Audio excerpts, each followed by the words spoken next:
काय झालं का महात्मा ज्योतिबा फुले ही कर्जमुक्ती योजना जी आहे त्यामध्ये 15 ते 19 वाला जो शेतकरी आहे तो तिथे घेतला होता, पण 2015 ते 2019 पर्यंत म्हणजे एकूण आपण पाहतो का महात्मा ज्योतिबा फुले मध्ये फक्त 4 वर्षाचे शेतकरी लाभार्थी घेतले होते, 4 वर्षाचे. शिवाजी महाराज मध्ये 7 वर्षाचे घेतले आणि आता पुण्यश्लोक अहिल्यादेवी होळकरांच्या नावानं जी काही योजना आहे हे 6 वर्षाची आहे. महात्मा फुले ही 4 वर्षाची होती, 15 आणि 19 पर्यंत.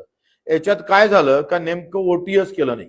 काय झालंय का 2 लाख पर्यंतच कर्ज माफ केलं आणि 2 लाखाच्या वर ते 1 रुपया जरी असन तर ते माफ होणार नाही. ओटीएस नसल्यामुळे काय झालं का ते अडचण आली आणि ज्याच्याकडे 1.5 लाख 2.5 लाख होते, ज्याच्याकडे 3 लाख होते, तो 1 लाख भरून 2 लाख माफ झाले असते. ते महात्मा ज्योतिबा फुले नसल्यामुळं तो कर्जबाराची संख्या आहे लाभार्थीची ती तशीच राहिली, कारण तिथं काही ओटीएसचा चान्सच नव्हता. आणि त्याच्यामुळं आता जे ओरड होत आहे का 2019च्या आतली म्हणजे महात्मा फुले मधले जी थकीत कर्जदार आहे किंवा ज्यांना कर्ज माफ झालं ते पुन्हा जर थकीत झालं 21-22 मध्ये, म्हणजे 19 मध्ये माफ झालं महात्मा फुले मध्ये, पण 21-22 मध्ये पुन्हा थकीत झालं तर सरकारनं फक्त त्याला 50,000 दिलेले आहे आणि ते ओटीएस केलेलं आहे. म्हणजे याच्यात अधिक निवळ 50,000 दिले काय तर बिलकुल नाही, ते ओटीएस केलेले आहे. आणि ओटीएस केल्यामुळे काय झालं आता 50,000 आणि कर्ज आहे 2 लाख, कर्ज आहे 4 लाख. म्हणजे लोकांना असं वाटतं का हे बँकेच्या वसुलीसाठी आहे. अगदी बरोबर आहे. मला असं वाटतं का ह्याच्यामध्ये दुरुस्त करणं फार गरजेचं आहे, कारण 2019चा जो कर्जदार होता तो माफ जरी झाला असेल तर 19 ते 25च्या काळात कोरोना आला, दुष्काळ आली, संकट आली शेतकऱ्यावर आणि या कोरोनाचा काळ 3 वर्ष होता. म्हणजे 19 आपण जर पाहिलं 19 ते 25च्या काळातला काळ पूर्ण भारत देशासाठी अतिशय आव्हानात्मक होता.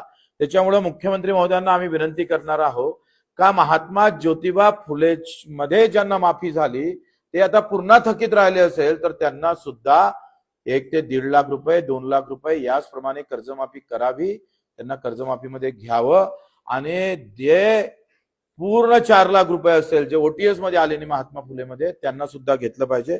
दुसरा आहे प्रोत्साहन निधी. आता प्रोत्साहन निधीमध्ये काय गडबड झाली का 50,000 तर दिले ते कमीच आहे, आमची मागणी 1 लाखाचीच आहे, त्याच्यासाठी आम्ही भांडणारच आहोत.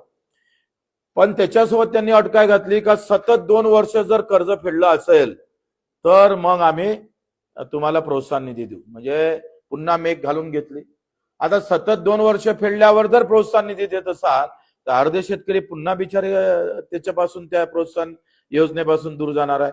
म्हणून कुठल्याही अट प्रोत्साहन निधीमध्ये ठेवू नये. जो जर आता जर आज जर तो नील आहे, आज जो तो रेग्युलर कर्जदार आहे त्याला ते प्रोत्साहन निधी भेटला पाहिजे. तो 50,000 नाही तर तो 1 लाख भेटला पाहिजे. कारण कर्ज भरणाऱ्याच्याच मुळावर जर येत असेल, तो प्रामाणिकपणे कर्ज भरत असेल, इकून तिकून गहाण आणून लोकांचं उसने आणून जर तो कर्ज परतफेड करत असेल तर त्याच्यासोबत वाईट होता का. तर मित्रांनो, बच्चू कडू आमदार यांनी आज स्पष्टपणे मागण्या केल्या आहेत, ज्या मागण्यामध्ये कर्जमाफीबाबतच्या विविध मुद्द्यांवर त्यांनी हात घातला, ज्यामध्ये 1 लाख रुपयापर्यंतचे अनुदान द्या, त्यासोबतच ज्या जाचक अटी टाकल्या आहेत त्या अटी देखील काढून टाकण्याची मागणी केली आहे. परंतु याबाबत सरकार आता GR मध्ये कोणता बदल करणार का हे पाहणे महत्त्वाचे ठरणार आहे. तुम्हाला काय वाटतं, या कर्जमाफीमध्ये कोणकोणते बदल व्हावेत नक्की कमेंट करून सांगा. व्हिडिओ शेअर करा आणि पुढील अपडेटसाठी आपल्या पेजला फॉलो आणि चॅनलला सबस्क्राईब करा.